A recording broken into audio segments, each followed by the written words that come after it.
Hey, I'm James Eager and welcome to video 3 of this 3-part course on getting your hands moving on the bass guitar.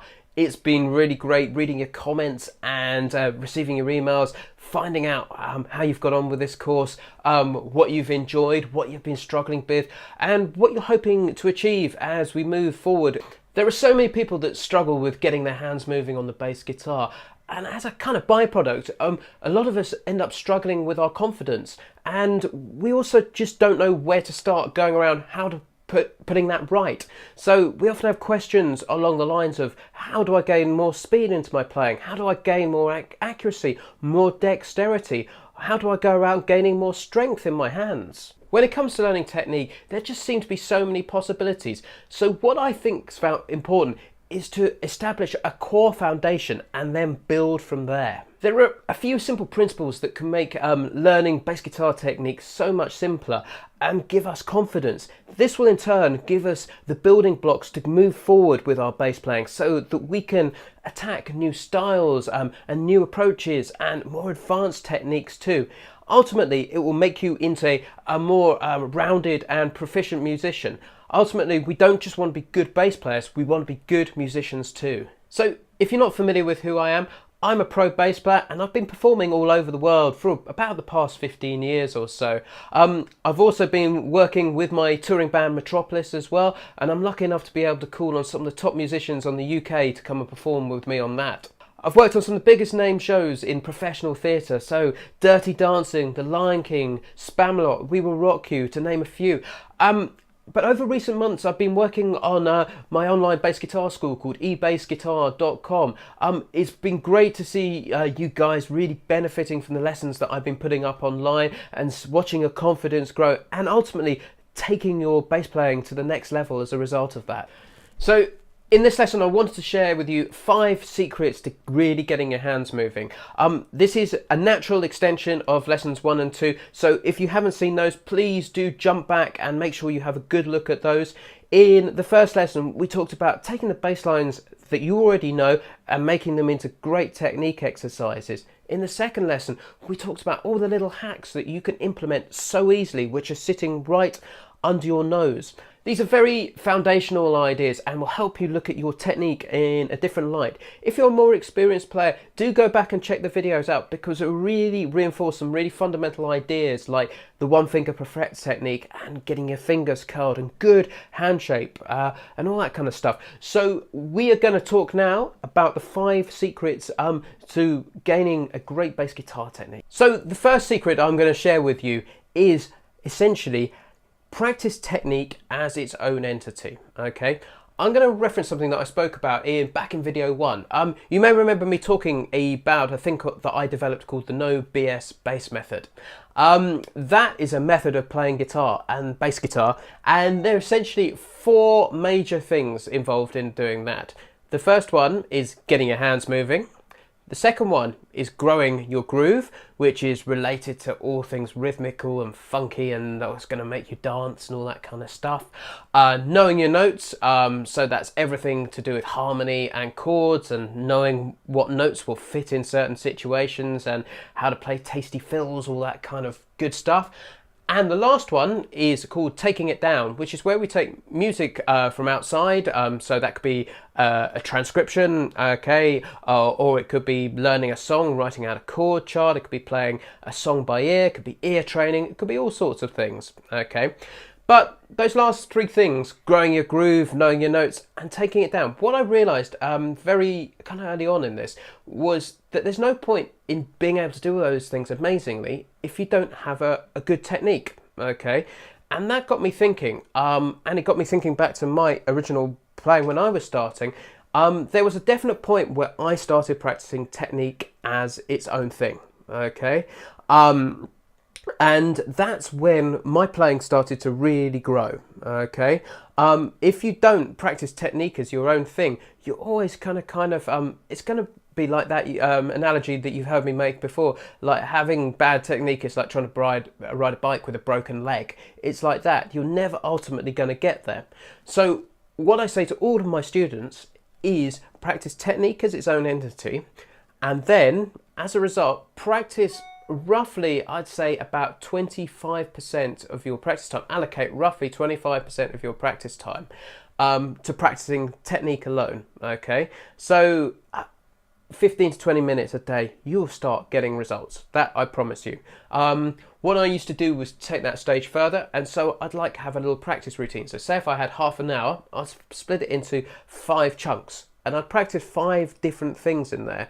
And if you grab the technique course, that will give you loads of ideas, so you can be working on lots of different things and kind of growing your technique as a kind of holistic thing, okay? And if you do that, what will start to then happen is the beauty of it is it will feed into your groove playing. You'll be able to practice harmony in there as well as having technical exercises. I'll show you how that one's done as well. And also your ear will improve as well as you practice scales and arpeggios, and you'll get used to these sounds so that when you're listening to a record, you'll be able to take it down brilliantly. And when you put all 4 of these parts together really well from the No BS Bass method, that's when you get to the point of being able to play music at the level that you dreamed of. Now, the second secret we're going to talk about is practice each hand individually, okay? I can't remember where I heard this analogy from, but it's absolutely brilliant, and I've heard it a few times over the years. Is that your technique is like driving a car, okay? Your right hand is the engine, that's the power which actually makes the notes. Your left hand is like the steering wheel, the gears, all the detail which actually sort of tells you where you're going. But if your engine actually isn't right, you're always going to have major problems, okay? So what I implore you to do is practice your right hand separately, and then focus then on your left hand when you practice, and then draw them all together, okay? A lot of the time, we spend too much time zooming on our left hand because that's kind of doing all the complex fiddly stuff. But often if you find you're not making runs or you're tripping over stuff, it could be fingering problems down there. You could not have enough speed, you couldn't have enough accuracy, you might be on the wrong string.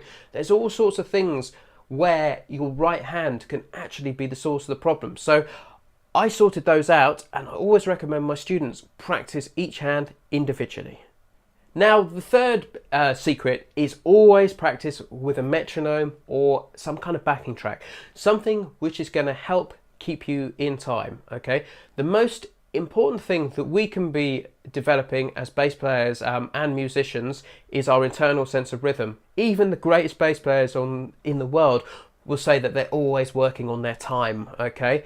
And how we do that is by working with a metronome or something which is going to keep us in time, okay?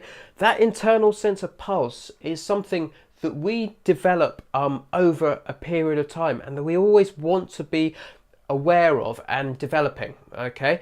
So a metronome, if you're not familiar with it, is a little gadget which will beep at you, okay? I use a smartphone one all the time now. My favourite is a thing called Dr. Batotti, okay? That's my app of choice, okay?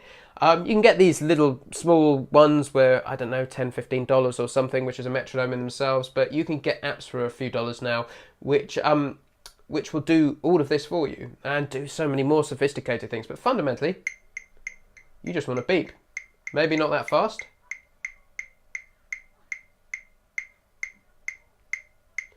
But that beep is enough to start regulating our bass playing.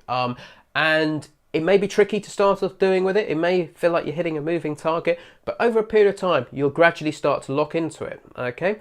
The other one, as I said earlier, was work with backing tracks as well, okay? Backing tracks are brilliant as well because they make you feel like you're in the band, and so you can feel how your part sits within the rest of the music. But also, by and large, most of those are bang in time as well. So you'll be working on your rhythm. Just one thing, if you really want to go for it hard, a metronome is always going to be less forgiving. There's more exposed, there's more space, that kind of thing between each beat. So you will get better, okay, quicker if you use a metronome, but do use backing tracks. Speaking of backing tracks, I want to recommend a piece of software which I've used loads over the years. I used it when I was starting out. It's a thing called Band in a Box. It's a piece of software for PC or Mac, okay, made by PG Music. And what you can do is you can literally type in chords, say C minor 7, A7, G7, D minor, whatever, literally on your computer keyboard, okay? You don't need any keyboard skills. And what it will do is you select a style, say rock and roll or funk or whatever it might be, bluegrass, and it will put backing to it, okay? And that's a great way of practicing of actually having something realistic and quick and easy to practice to. And say you just want to practice a 2-chord thing, you could just literally put 2 chords in there and pick your style. It's so quick, it's so easy. I use that one all the time, so do go and check it out. It's relatively inexpensive and can really make practicing so much more engaging. So check that out. That's called Band in a Box. So secret number 4, that kind of leads on from number 3, okay, the metronome stuff, is when you practice everything, always practice slowly, okay, start off slowly and break it into its component parts, okay. I do this all the time when I practice, so if I can't play something fast, we'll say it's 120 beats per minute, I will start off at 70 beats per minute or something, and then I will lock in on a certain part that I'm finding hard. It could be a couple of beats, it could be a couple of notes, it could be a fingering pattern, it could be a right hand fingering pattern, it could be left hand fingering pattern, it could be all sorts of things, okay? But that's what I do, is breaking into component parts. And what I'm going to do is I'm just going to take a bass line. You may have seen me use this one before, but it's one of my favourite bass lines in the world, and it's an awesome technique exercise. It's called Hit Me With Your Rhythm Stick by Ian Dury and the Blockheads, and it goes like 3, 4.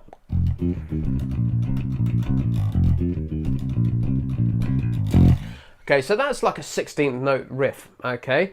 And this feeds into the real world ideas that we spoke in lessons 1 and 2 about. But say you're struggling playing that to speed, is I might take 2 notes of that, so or say 3 or 4 notes.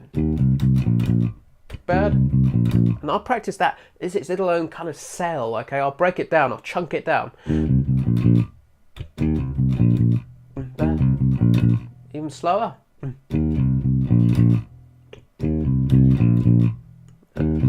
Speed it up.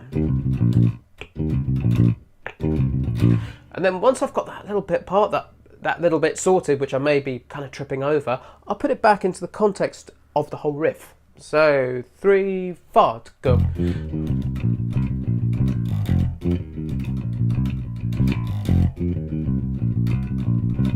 Okay, another one I might choose to practice is that last. You might have an issue, say, with your hand shape, and you need to stretch there. And then once I'm happy, just put it all back together.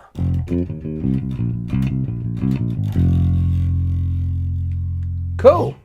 So the last one I want to talk about is called digging in, okay? This is quite a common musical sort of expression, but what it means is playing with attitude, okay? I can't tell you how important I think this one is. And there are times, I remember one of my teachers saying, for goodness sake, play with some attitude. Because what had happened is I just started playing really lightly and really kind of feathering the bass like that.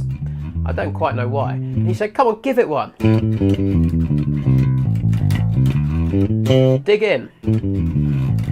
And what digging in is all about is getting a certain presence, a certain sound, okay? And a lot of the time it's done by playing hard with your right hand, okay? But I'm always a little hesitant about saying play hard to people, because what happens if you play too hard, everything starts choking, okay? And you get kind of horrible stuff bouncing off the frets and like really percussive metallic-y type sounds. So you've got to be careful that you don't choke, basically, okay, the strings. So I want you to play hard I want you to play with definition and guts, basically, okay? And what happens when you do that is you start to get the mid-range in the sound, okay? And when you start going quiet, okay, and when you're on a gig, it's that mid-range that everybody can hear. That's the really important thing, and that's what will kind of feel good to the rest of the band and know that you're making it in the bass department. So you don't want to be doing this light feathering thing. That can often happen as kind of when you're a little bit unsure, you're a little bit unconfident, but as you gain experience, you want to you want to kind of own it and just really lay into the instrument and as I say, dig into it. It's always better in music to be loud and wrong and play something with conviction than kind of be kind of hiding in the corner hoping you'll get away with it. You're actually more likely to get found out if you do that. Okay, so what we do is it's all about digging in. So what I want to do is just leave you with an exercise of going from as quietly as you can all the way through and get used to what it's like to really be playing hard with your right hand.